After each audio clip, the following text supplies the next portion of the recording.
morning. It's Beta here, getting ready to do the Permethrin treatment on my hiking clothes for this next round 3 for this year of Appalachian Trail section hikes up through the Smokies. You can see I put everything out on a clothesline, unlike the last time when I had to do it in my garage. It's a nice enough day here in north central Illinois that I can treat them outdoors, which is safer and a lot easier to do. I've got 2 bottles of Permethrin. I'll use a bottle and a half, something like that. I'm going to saturate each side of them, then I'll let them dry for probably 8 hours out on the clothesline. And I may give them another treatment partway through if it looks like some part of it dries faster so it doesn't have as much coating on it. Since I'm hiking in the middle of the summer, and I've seen a lot of other people out on trail vlogging about that both ticks and mosquitoes are a real issue. Permethrin is really good on all kinds of insects, whether it's ants or ticks or mosquitoes, or a whole bunch of different things that are not just a nuisance on trail, but in some cases could be dangerous, like the ticks. So I'm going to go ahead and spray these down, and then I'll let them dry for probably takes about 8 hours for them to dry. It's good for 6 weeks or 6 washes. I'm only going out for 2 or 2.5 weeks, so I'll probably wash them one time before I go just to get some of the initial funk off of them.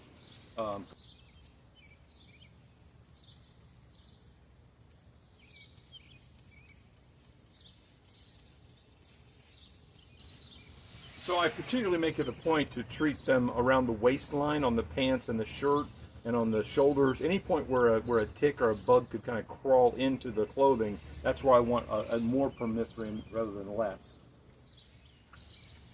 And on socks, I try to treat them more from the ankle up than down inside the shoe, because I'll be treating the shoes also separately pretty thoroughly. My sense is they don't really penetrate through your socks. They crawl up and crawl down inside of them. So again, I think about it in terms of access points for bugs is what I'm trying to treat mostly.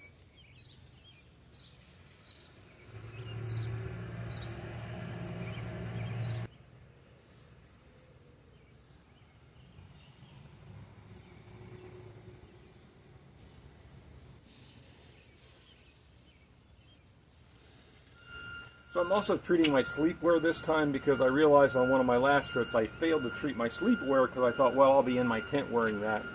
Unfortunately, when I went out like to visit the call of nature or to hang out at a campfire with other people, since my sleepwear wasn't treated, I got kind of bitten up by mosquitoes, especially on my legs, because I hadn't treated the lower leg part of my sleepwear, which is that set of long underwear I'm spraying right now. This time I only mixed it at about a 0.06 or 0.07 dilution, so not quite as strong as I've done before, but it does. Permethrin has really worked for me. So.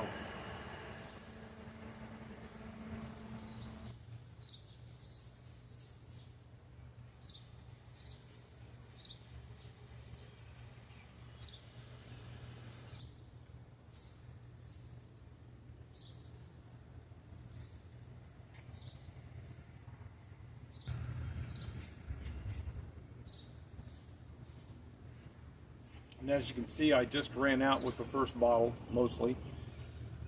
So, now the second bottle. These are 24-ounce bottles, and I'm treating basically 2 shirts, long underwear top and bottom, and my hiking top and bottom, and 2 pairs of socks and my gaiters, along with the shoes, which I'll treat in a minute because they're still inside. I'm also making it a point to treat, I think of this in terms of treating anything that's going to touch the ground, so the seat of my pants or sleepwear pants from the knees down, and my shirts like from the elbow to the wrist and then kind of around the collar. So I try to treat the access points a little bit more heavily than the other areas.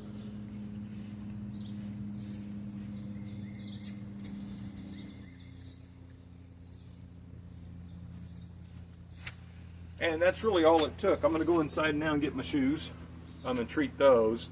And then I'll show you some close-ups. I try to watch for what dries really quick. That's probably a spot that I might have missed a little bit. So, that's about all the longer it took. I will show you me doing my shoes here in a second. But, you know, that's all it took. And I have really found that treating my clothes with Permethrin means not just that I don't find ticks, because since I've been doing this, I haven't had a tick on me. on the Ice Age Trail or on the Appalachian Trail, both of which are places which are littered with ticks. But also, I don't have nearly as big a problem with mosquitoes, except this is data saying, thanks for hanging with me through another video about treating my clothes. I'm probably going to have another couple of videos coming up about my whole gear loadout, and then also one about the specific planning hoops that I'm jumping through for this Appalachian Trail hike, because hiking through the Great Smoky Mountains National Park is a little bit different and a little bit more complex than hiking the other parts of the trail, just because it's a much more highly regulated environment, as it has to be, between the number of bears there and the 3 to 4 million people who go out to visit that great park every year. A lot of them are novice hikers, or they're novice people in the backwoods. They don't really know quite what to do. They require a lot of support from rangers. And so there are a lot of rules which honestly make the kind of long distance hiking that through hikers or long section hikers do a little bit more complex and troublesome. But I'll take the burden as a long distance hiker, because I think it's good that the park is that well regulated, because it gets torn up enough just from people being naive and not really knowing what they should be doing. It gets torn up enough as it is. So it's good, I think, that it's regulated, but it does mean you have to think about this when you hike through the Smokies, that it's a different environment than hiking some other sections of the Appalachian Trail, and not just because of the beautiful scenery and the higher levels of altitude. So. And just a quick note on shoes. I'm still hiking in the Speedgoat 6s. They've been working well for me, except this time these are Speedgoat 6 wides in a size 11. So since they're wider right through the toe box area, I'm hoping that gives my feet a little bit more room to spread out, and then I don't get the rubbing and the blister, because I've not ever had that problem before. So my clothes haven't even really begun to dry very much. So they still look kind of wet. I'll see if I can find even an area I missed. You can see the lighter green on the side a little bit. You can see on the gaiters how I didn't get real thoroughly right down around that seam. So I'll probably come back and spray that a little bit. That's all it takes to ward off, the mosquitoes and the ticks. At least in my experience, that's worked pretty well. This is Data for now. Signing off, wishing all of you a happy Thursday morning.